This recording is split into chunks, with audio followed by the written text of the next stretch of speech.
Welcome to Kenton's videos. Enjoy the video. In this video, I will explain how to use a VMDK file in VMware. A VMDK file is essentially a virtual hard disk, a core component for any virtual machine.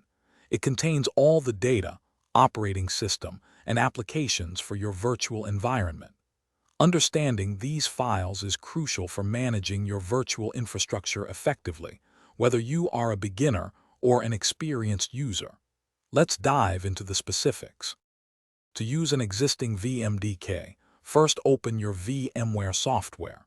You will then create a new virtual machine, but importantly, choose the option to install the operating system later. This allows you to add your pre-existing virtual disk. Navigate to the virtual machine settings, select Add Hardware, and choose Hard Disk. Point to your VMDK file, and your virtual machine will be ready to boot from it. If you are building a new virtual machine from scratch, VMware makes creating a VMDK straightforward. During the new virtual machine wizard, you will be prompted to create a new virtual disk.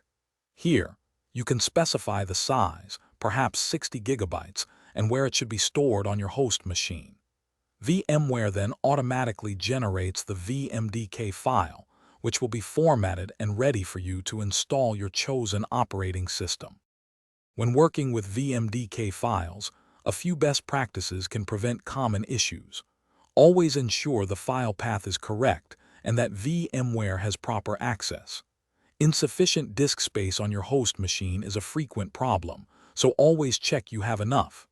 Also, verify the virtual machine's hardware compatibility with the VMDK, especially if it came from a different environment. Sometimes, converting older VMDK formats can resolve compatibility challenges. Thanks for watching. Consider subscribing if we helped you.